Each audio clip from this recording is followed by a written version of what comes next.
Good afternoon, everyone. How are you doing on this glorious Friday? Hi, everybody. How are you doing? So, another beautiful, beautiful week. Hasn't it been amazing? The weather here in London has been just absolutely extraordinary. So, hope you're all doing well wherever you are on this beautiful May day. We've got a few people just coming in, so just going to wait for them to connect. Hi Paula, happy Friday, how are you doing? Hope you've had a good week.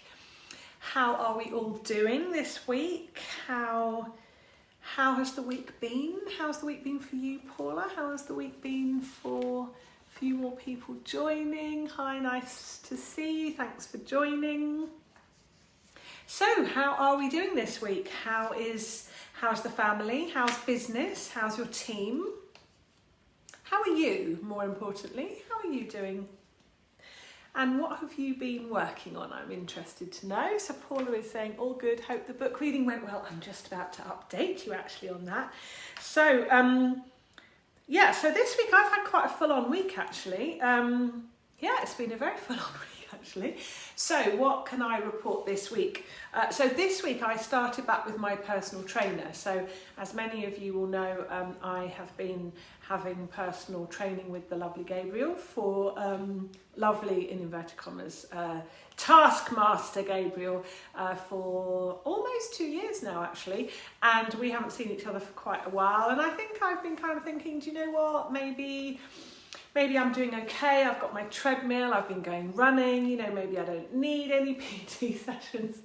So we met on Tuesday and by the afternoon I could hardly walk. He was actually quite impressed that I had been keeping my strength up and I've been keeping nice and strong and everything, but let's just say that I used muscles on Tuesday morning that I haven't used in quite a while. And we had our second session yesterday. And we were doing non-contact boxing. So boxing is something that I absolutely love, but can you imagine doing non-contact boxing? So let me explain. So you get this strap that causes resistance and you hold the strap like in your hands and then you can kind of do boxing to each other without, socially distancing boxing. How about that? Who would have thought that you can do socially distanced boxing? But you can, I can report. Started with my personal training. So 2 sessions this week, so feeling good about that, although I can feel my shoulders and my glutes and various other parts of my body. The other exciting news from this week is that I recorded the audio version of my book, which was super exciting. So I think I told you last week that I thought the studio was going to cancel on me and then they got in touch and said, would you like to come in? So Wednesday morning after rush hour, I kind of got myself all bundled up. I had my scarf. I was like a brave warrior going out to brave the world. So first time on public transport in 10 weeks. Can you believe it's been that long? First time on public transport in 10 weeks. And also first time that I've been out of the Isle of Dogs in 10 weeks as well. So I felt it's kind of a little bit of trepidation, like how's it going to be? And actually it was absolutely fine. Hardly anybody on public transport. I avoided rush hour, of course. Got to the studio. They were all ready. They had everything marked out, all socially distancing. So you go into the recording studio and they come in, and if you want to come out, then they have to go out first. So yeah, they had it all sorted, and I was really, really impressed with them actually. Hi Rob, thanks for joining. Just explaining about my audiobook, which I recorded this week. So some of you will recall that I've been telling you about this automated webinar funnel that I've been building, which is actually doing really great. And I signed another client through it on Friday, who I'm hoping is going to join the group in the next couple of days. So I'll be able to introduce you to him. So this funnel is going really well. But when I record the webinar, it's really hurt my throat. And so I was quite worried about doing 2 whole days of reading my book. But actually the guy was great. And he kind of taught me some techniques about how to speak without projecting so far, because the microphone's right there, and actually when you're listening to an audiobook it's actually quite a sort of an intimate experience. It's like sort of right in your ear, so you don't actually need to project as much. So lots of hot tea with honey, and I got through it okay. And it was actually really interesting to read it again after all this time. So published last summer, but we did the big promotional push, you'll remember, in September when we got it up to Amazon #1, which was a huge thrill. And I haven't really looked at it since then in terms of sitting down and reading it. So it was actually quite interesting to read through it all, sort of cover to cover, if you like. And lots of really great nuggets in there that I want to be able to share with you over the next few weeks in the live. So yeah, good sort of refresh of a lot of my content. Of course, I've got a lot of it in my program already, but kind of different when you read it as a book. So next few weeks I'll let you know when that comes out, but lots and lots of people have been asking for the audio version, so I'm really, really thrilled to be able to release that soon. And the other thing that kind of quite surprised me, just like those of you that have seen the video of when I opened the book, when I first got my first copies of the book and I opened the box and I kind of got all emotional, which I wasn't expecting. It's a bit the same this time when I was reading the acknowledgements, all the amazing people that have helped me along the way.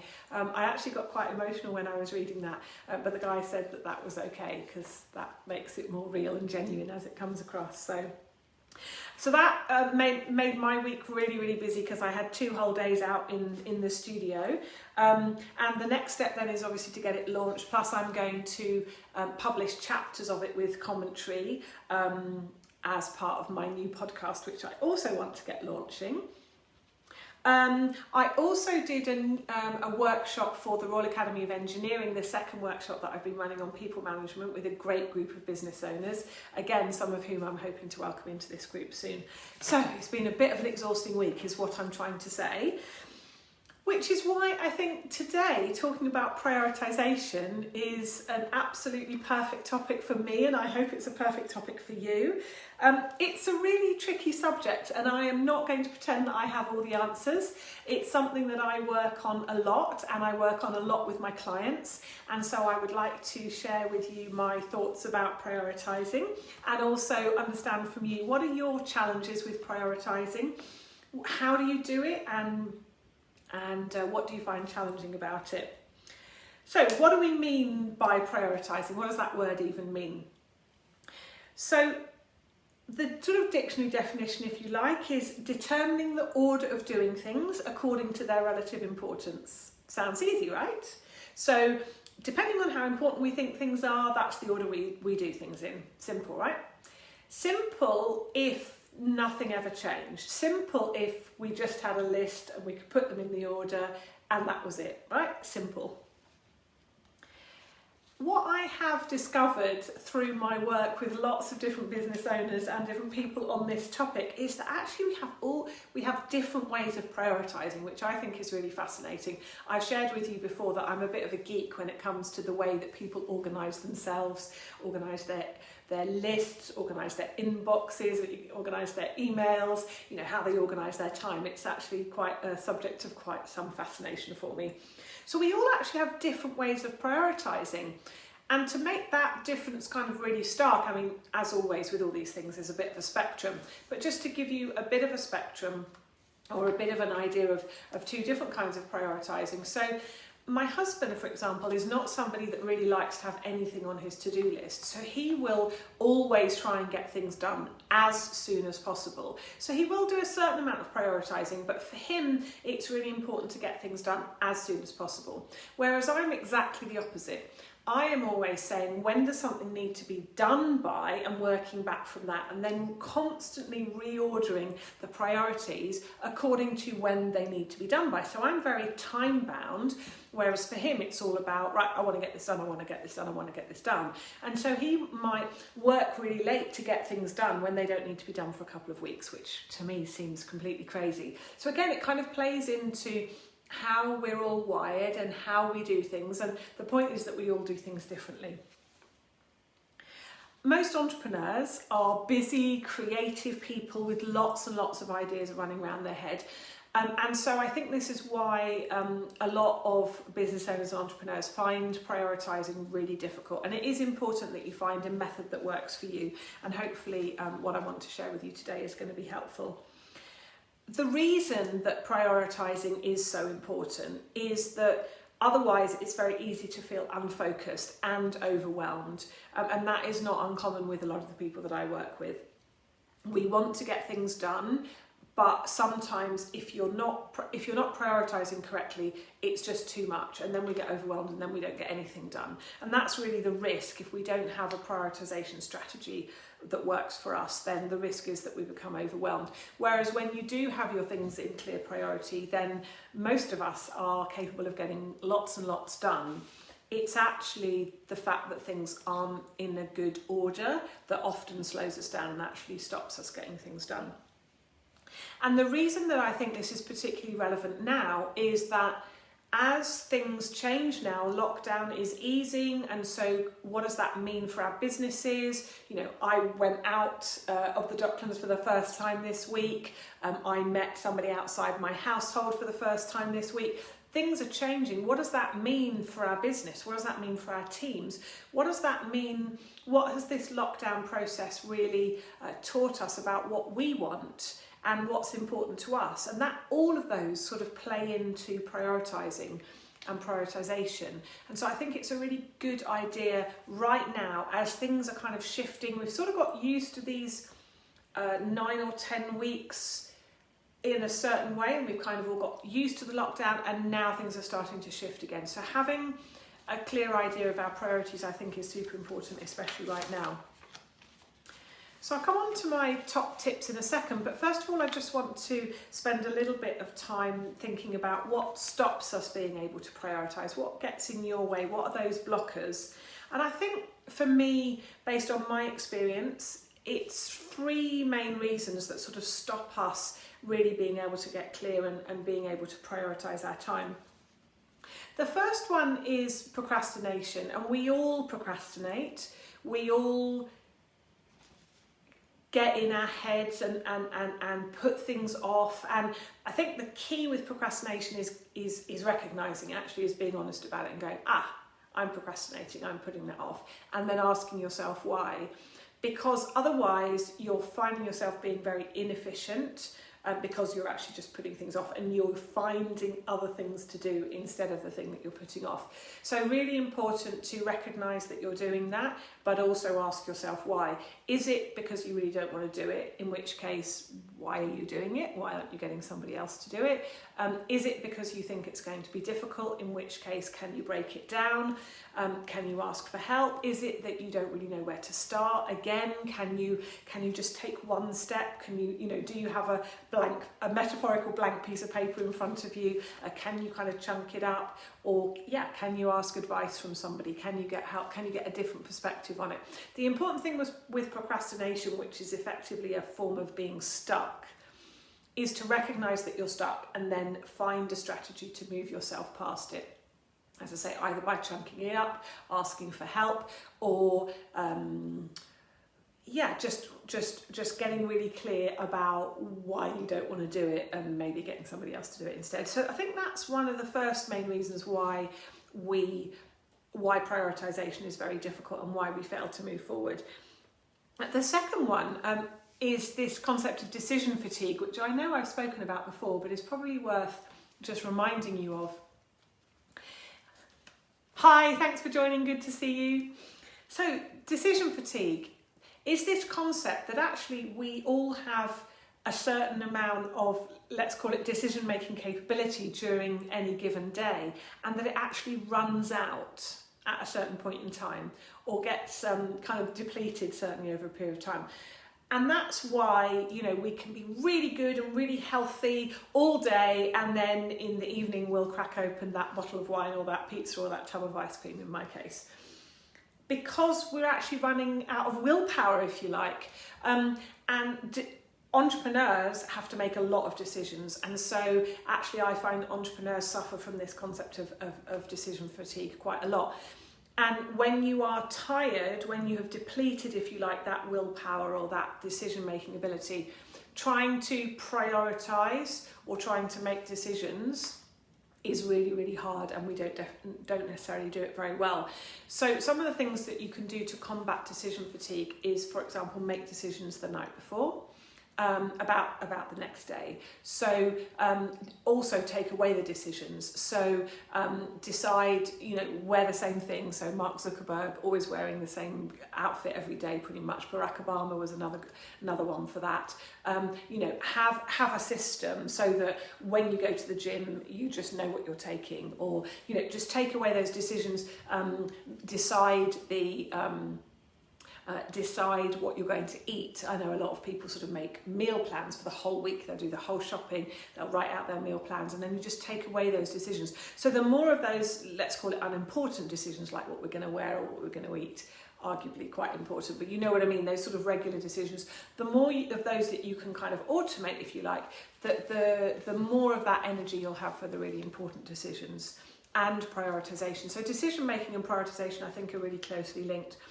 And I think the third and perhaps the most important reason why we don't find prioritization particularly easy is that we're not really clear about what it is that we really want and what will get us there. And we want everything all at the same time. So I'm a really good example of that. So I want to serve my community, I want to sell my program, I want to build my mini courses, I want to launch my podcast, and I've probably got a whole other long list of things that I want to get done. And so that in itself can feel quite overwhelming, and it's like, well, what do I prioritize? What do I do first? Okay, so my 5 top tips for prioritization. The first one I think is really, really important, and that is to know yourself. Like, be honest with yourself about how you are. This requires a bit of self-awareness. By all means, use a profiling tool to help you with that. But if you are a very creative person, for example, as I know that many of you are, just recognise that that is your tendency. You will have lots and lots of ideas. You'll probably be very impatient. You'll want to get everything done all at the same time. So I think the first step is really to be honest and clear with yourself. Like, stop giving yourself such a hard time about who you are and how you are. Yeah, we are all who we are. So instead of giving ourselves a hard time or trying to change who we are, let's build strategies that work for us and will work for our businesses as well, and for the decisions that we made. So, as I said, I want everything to be done now. So I'm aware that is something that a challenge that I face, a wonderful part of my personality, that I want everything to be done now. So I'm very, very impatient. This sort of creative, it's in talent dynamics terms, it's called the dynamo energy. It's very impatient, it's very future thinking, it's wanting to move very fast. And it also overestimates what can be done in any given time. So this is where I need to apologise to all you lovely people who are waiting for my mini courses, who filled out the survey, who got in contact with me and went, yes, please launch them. I want to sign up for this one or that one or whichever one it was. So many people filled out that survey, and thank you so much. And where are they? And that is because I have overestimated mine and my team's ability to get things done as fast as I thought. So they are on their way, but not quite mid-May, which I think is when I promised them. So we'll get there, and that is why my first top tip is just to recognise who you are and what you're like, and the capabilities that you and your team have, and be kind to yourself. So I'm trying to be kind to myself. I'm apologising to you, but I'm also being kind and say I have had a big week. There has been a lot on, and they will come in due time, and I know you're all looking forward to them, so thank you for that.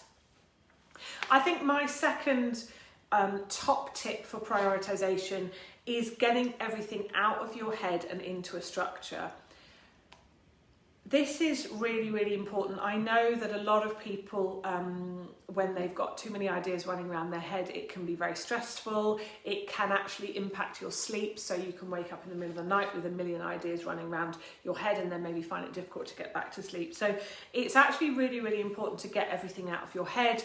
And I know that a lot of people, myself included, you might have the phone by your bed. Mine's on airplane mode, but it's always there, so that if I do wake up in the middle of the night, I can quickly capture something. So it's important to have a system to get things out of your head. But more or equally important is the way that you do that. And it is really important to do that into a structure, because otherwise you have this unformed list of 1,000,001 things, which in itself can feel overwhelming. So, okay, it's out of your head, which is brilliant, but if you've got a huge unstructured list, then that is in itself quite overwhelming. And so what I would advise you to do, and I recently did this with a client, is think about what all the ideas that you have, or all the different things, if you like, that you're working on, and try and put them into some sort of structure. And by that I mean think about high level buckets or classifications, and you probably want no more than, I would say, 5 or 6, because otherwise in itself it's becoming a bit complicated.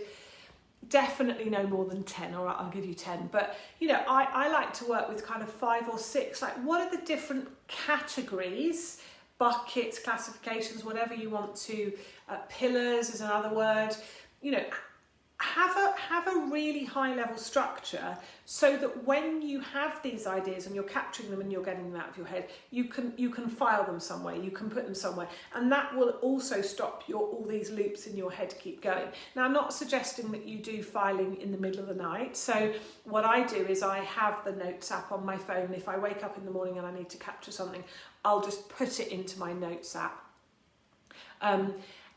But then in the morning, I have a start of the day process, if you like, where I get myself organised, and I put those things then into their different buckets, so then I know that they're all where I need them to be. So having a structure is really, really important. And also, when your brain knows that you're going to file things in that way, it also means that when you come up with new ideas, you're more likely to already be thinking about, okay, this is where I'm going to file it, this is where I'm going to put it, yeah? So having that structure will actually help your brain feel more organised and make you feel less stressed, and hopefully stop you waking up in the middle of the night with all of those ideas. So very closely linked to that, and I just kind of mentioned this, my top tip number 3 is having a bit of a daily process. Now, this will differ for each of you, so I'm going to explain to you what I do, but whatever it is that you do, it's important that you do something on a daily basis to help you feel organised, yeah? Otherwise, anything less often than daily, I think, is not going to work with the speed that most people, certainly that I know or that I work with, or that are in this group are going to want to move with. So we're all wanting to move fast, and we're all having lots of ideas. And so a daily process, I think, is really important. So let me explain what I mean by that. So at the end of the day, before I shut everything down and before I say, right, I'm done for the day, I have something that sort of takes me, let's call it 10 or 15 minutes, something like that. And that is basically to sort of look at my lists and look at my buckets. I use a system called Trello. There's also Asana, there's Basecamp, there's all different kinds of tools that you can use. I personally use Trello. So I have a kind of a dumping ground where I put everything. So for example, if something pops up, if an email pops up or something pops up during the day, I don't deal with it then. I go into Trello and I just go, I need to respond to this, or I need to do this. Yeah, so anything that kind of pops into your head, oh, I need to do that, or I need to do that, or an idea or whatever, I just chuck it all into Trello. And then at the end of the day, I kind of look at it all and I kind of organise it and put it into these different places, and I go, right, what do I want to work on tomorrow? What does tomorrow look like? And I look at my calendar and I make sure it's all kind of organised. I don't have any overlapping calls or anything like that. And I just get myself organised. And then I write myself on some coloured Post-its. These are the things I'm going to do tomorrow. No more than 5.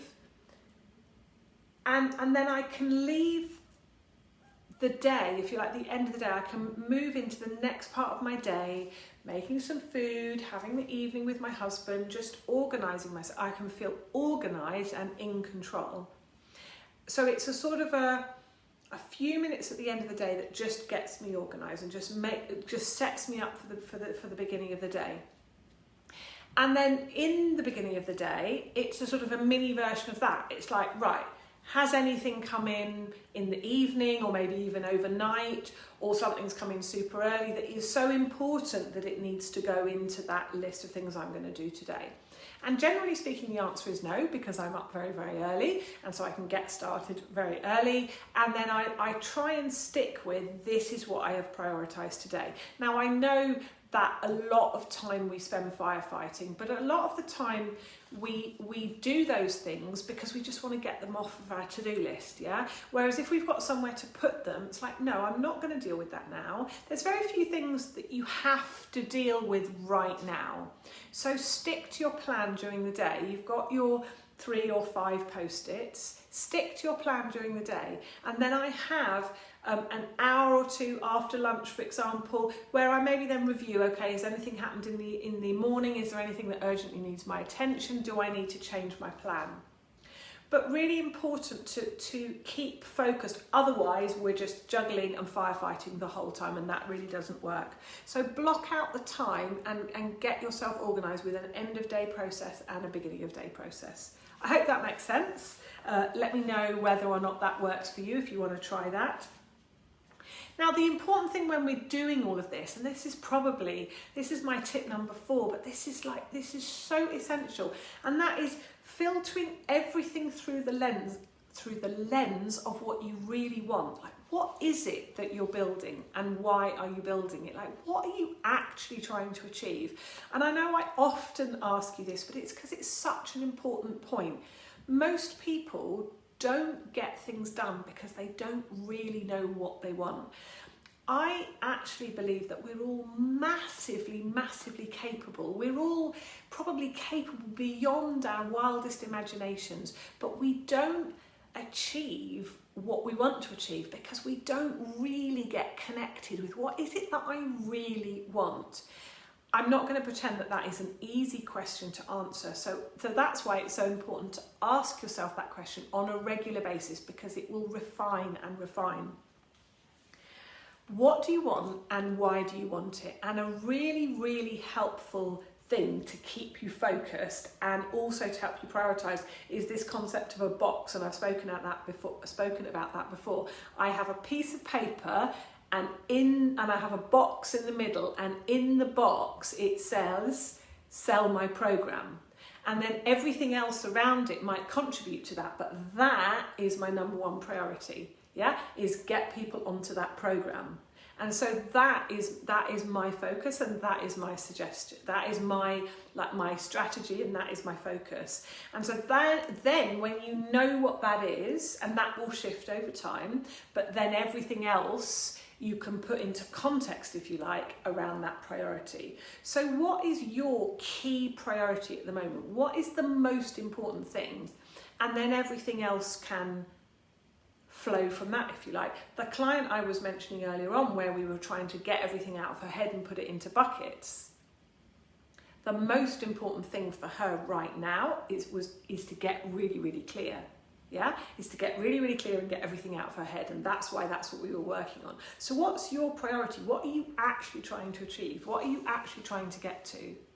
That's actually the key to prioritization, is what is it that you want to do? And then everything else is in that context. All that organization I was talking about, everything getting out of your head, all of the post-it notes or whatever process that you use, Trello, Asana, Basecamp, it's all about what is it that you're trying to achieve. Is it money? Is that what you need? Is it time? What is it that you need right now? What is it that you need? Yeah, because for so the client that I took on last week, the new client that I was mentioning to you, he needs time. That's his biggest challenge. He needs time. It isn't, we've set some goals working together about the revenue targets that he wants to set. That's fantastic, great. But his biggest priority at the moment is freeing up his time. And so the strategy that I will use to work with him is different than somebody that is focused on building a big scary thing, yeah, or is focused on generating money, yeah, or is focused on having a more balanced life. So everything actually starts with what you want. What are you trying to achieve, and what's most important to you at the moment? And as I say, I know that's not easy, but I'm going to keep coming back to that and asking you to answer that question for yourself, if you like, because that's really what all of this comes down to. anything and everything is possible. It's just a question of getting clear. And if I could only do one thing for you, it's to help you get clear. That's what this is all about. I think it's really the most essential thing, if you like. And so that leads me on then nicely to the fifth point and my final top tip around prioritization, and that is asking for help. The conversation that we all have in our own heads is often really not very helpful. I did a live a couple of weeks ago about how harsh and mean that voice can be in your head. And often actually trying to get clear or trying to prioritize or trying to get organized can be really, really difficult to do in your own head because you just do keep going round in circles or banging your head against a brick wall, whichever analogy fits how you're feeling about it. Just talking it through with another person, the process that your brain has to go through. If I ask you a question, you can't just blur like you can in your own head.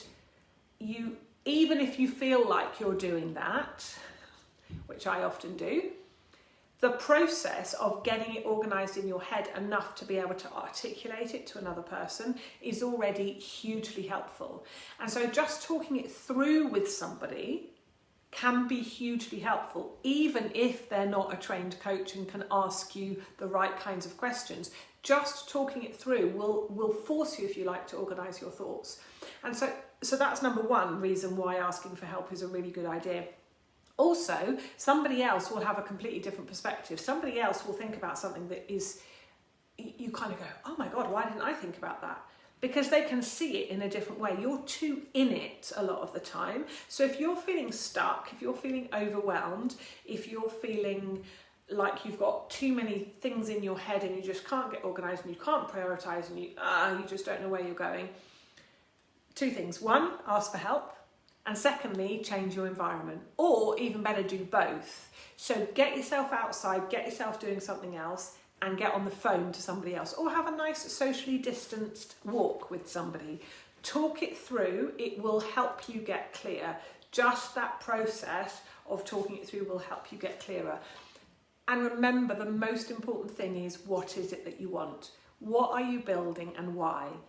And coming back down to the lockdown, or back to the lockdown, I should say, I think this is in many ways a gift for many of us in terms of being able to take a look at our business and really ask ourselves, what is it that we want? What is it that you want from your business? Why did you start your business? And what did you think you wanted then? And has it changed as a result of these last 10 weeks? What do you want your role to be in your business? What does that really look like for you? That might have changed, and so it's a good question to ask yourself at this point in time, and that will really help you prioritise. I can give you lots of tips and practical help, and hopefully I have done today, but that's really the key question. What are you building and why? And everything else will flow from that. We'll put it in context for you. So moving on from that, next week we are having our next monthly community event, and that is actually entitled Coming Out of Lockdown, where we will go into some of those questions I was just asking you in quite a bit more detail to say, what does that actually look like for you? Is your business having to pivot? Is it having to change? How are you thinking now about doing business as a result of the lockdown? And what does coming out of lockdown really mean for you, for your business and for your team? That is next week, Tuesday morning at 9:30. We've already had lots of people signing up actually, which is super exciting. So do book your place now, because I like to keep it a nice sort of tight group, if you like, so we can have some really good discussions. So yeah, 9:30 Tuesday morning, it's in the group. There is an event there. There is a Zoom link there to register your place. So if you'd like to come along, it'd be lovely to have you there. As I say, lots of really interesting people have signed up, lots of different kinds of businesses. So I think we'll have some really, really good discussions and be able to kind of bounce off each other and learn from each other. And of course, I'll share my thoughts also in the normal way. I'm going to close up today's live with one of my favourite quotes, as I've been doing for the last few weeks. And this is from the wonderful Stephen Covey. And this quote says, "The key is not to prioritise what's on your schedule, but to schedule your priorities," which I think is just wonderful. It's easy to get hung up in all of the things on our to-do list, but are they really still a priority for us? So I'll give you an example.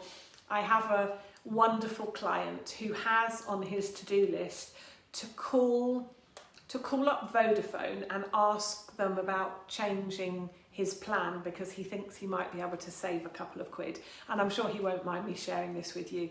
Every time we run through, every session that we have, we run through his to-do list, and of course that action is still on his to-do list. And every time I speak to him, I ask him gently, is that really a good use of your time? Is that really worth it? You know, and he goes, yeah, no, I really want to do it. I really want to do it.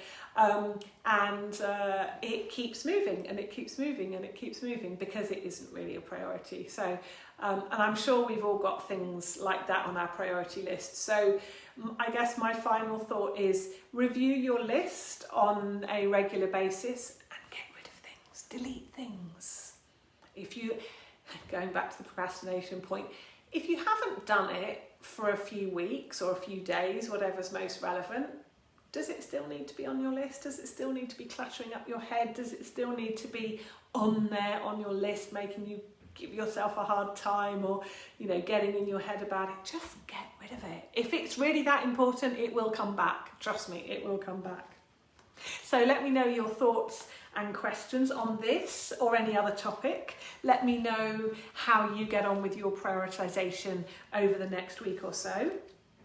Whatever you're doing this bank holiday weekend, if you're in the UK, we have Monday as a holiday day, although a lot of people are telling me that every day is beginning to feel like the same.